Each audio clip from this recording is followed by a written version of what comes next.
June 8th, 2002. Memphis, Tennessee. The Pyramid Arena. For nearly 2 decades, the world had tuned in to see an execution. But on this night, they witnessed a funeral. When Lennox Lewis put Mike Tyson on the canvas in the 8th round, it didn't just mark a loss on a record. It was the death of the baddest man on the planet. The king was dethroned, but the knockout was the easy part. What followed was a decade-long descent into a living hell. We're talking about a man who burned through $400 million.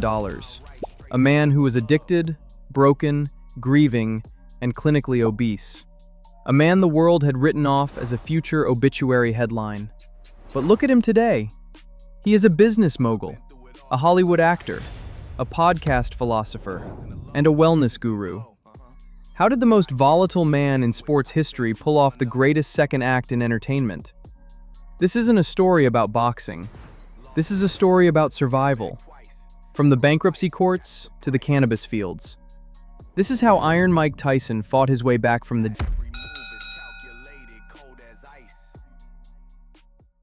To understand the resurrection, we have to respect the grave. By 2002, the lightning was gone. The Tyson who fought Lennox Lewis was a ghost. He was fighting for a paycheck to settle debts that were spiraling out of control. We all know the stats, the youngest heavyweight champion ever. But by the early 2000s, Mike wasn't fighting opponents, he was fighting a war against himself. Let's talk about the money, because it's almost impossible to comprehend how you lose $400 million. It wasn't just bad investments, it was reckless, manic spending. It was the pigeons, the Siberian tigers, the entourage of leeches who clung to him like barnacles on a sinking ship. Don King, the promoters, the yes men. When the music stopped, the silence was deafening. In 2003, Mike filed for bankruptcy. The estimates of his debt were staggering, nearly $23 million in the hole. He owed the IRS, he owed lawyers, he owed his ex-wife. The man who could once buy anything now had nothing. But he kept fighting, not because he wanted to, but because he had to eat. 2005, Washington, D.C., Mike Tyson versus Kevin McBride. McBride was a journeyman. In the 90s, Tyson would have finished him in 30 seconds. But in 2005, Mike quit on the stool, and he gave an interview that night that broke hearts. He said, "I don't have the guts to be in this sport anymore. I don't want to disrespect the sport that I love by losing to this caliber of fighter." The boxing career was over, but the conflict was just beginning. Without the structure of training camp, Mike spiraled. He was arrested for DUI, drug possession. He was overweight, and admitted later he had thoughts of ending it all. But the universe hadn't thrown its hardest punch yet. May 2009, the darkest day. His 4-year-old daughter Exodus, in a tragic accident at home. This is the moment that usually destroys a person completely, especially a man like Mike, who carried so much trauma from his own childhood. This is my best thinking at the time. Get my automatic just like this, and you just go crazy. Who are you gonna hurt? Regardless, that's just my first thought.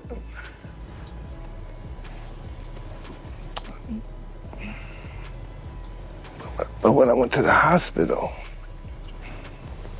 the people that were there, they're up there because their kids are too, or about to.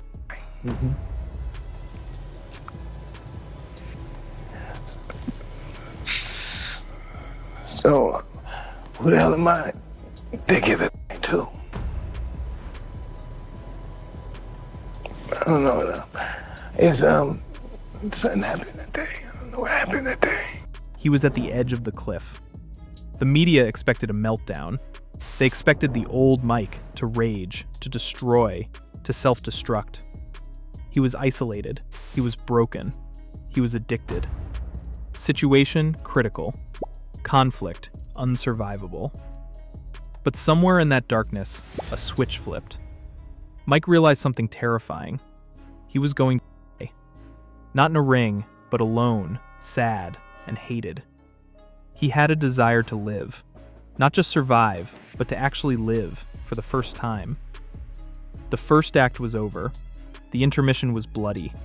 But the curtain was about to rise on Act 2. The change didn't happen in a gym. It happened in his home.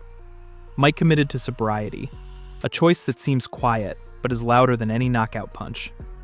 He credits much of this stability to his wife, Lakia Spicer. She wasn't just a partner. She helped him organize his life, his finances, and his mind. He began to trade the Iron Mike persona for something new, Mike the Human. And then, the world saw it. 2009, The Hangover.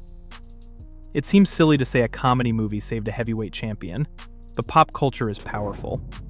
Director Todd Phillips cast Mike not as a scary villain, but as a heightened, funny version of himself. When Mike air-drummed to In the Air Tonight, the audience didn't recoil in fear. They laughed. They cheered. For the first time in 30 years, the public was laughing with Mike Tyson, not at him. This was the pivot, the genius of the rebrand. Mike realized that his past, the craziness, the tigers, the ear-biting, didn't have to be hidden. It could be monetized. It could be the punchline. He embraced humility. He stopped taking himself so seriously. The Tyson brand shifted from fear to fun. But comedy was just the opener. The main event was vulnerability. Mike teamed up with legendary director Spike Lee for a one-man Broadway show, Undisputed Truth. Think about the courage that takes.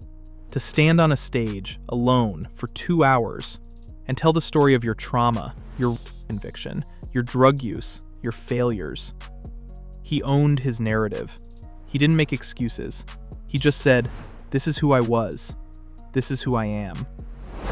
The show was a smash hit. It toured the country. It became an HBO special. Suddenly, Mike Tyson wasn't just an ex-boxer. He was a storyteller. He was wise. The rage was replaced by a surprising, almost philosophical calm. He started talking about ego death, about the toad venom, about mental health. He learned the hardest lesson of all. You cannot change the past. You can only change how you relate to it. He stopped fighting the ghost of Iron Mike and started parenting him. By 2015, the debt was clearing. The image was softened. The foundation was poured for the empire. To the era of the mogul, Mike saw the shifting landscape of media and launched his podcast, Hotboxin' with Mike Tyson. This wasn't just a vanity project. It became one of the biggest sports podcasts in the world. Why? Because Mike is disarming. When you sit across from the baddest man on the planet and he asks you about your childhood trauma or the meaning of life, you answer. He became the media. He controlled the mic. And he took his entrepreneurial spirit to the green rush. Tyson Ranch. Tyson 2.0. He dove headfirst into the cannabis industry. It was a perfect fit. The plant that he claimed helped him find peace became the product that built his fortune back. He even released ear-shaped gummies called Mike Bites. A joke about the Holyfield fight? Yes. But also, a multi-million-dollar marketing stroke of genius. He turned his biggest professional shame into a bestseller. Then, in 2020, at age 54, the unthinkable happened. He returned to the ring against Roy Jones Jr. But this wasn't sad. It wasn't the Kevin McBride fight. Mike looked phenomenal. He had lost 100 pounds. He was fast. The fight generated over $80 million in pay-per-view revenue. It proved that the name Tyson still stopped the world.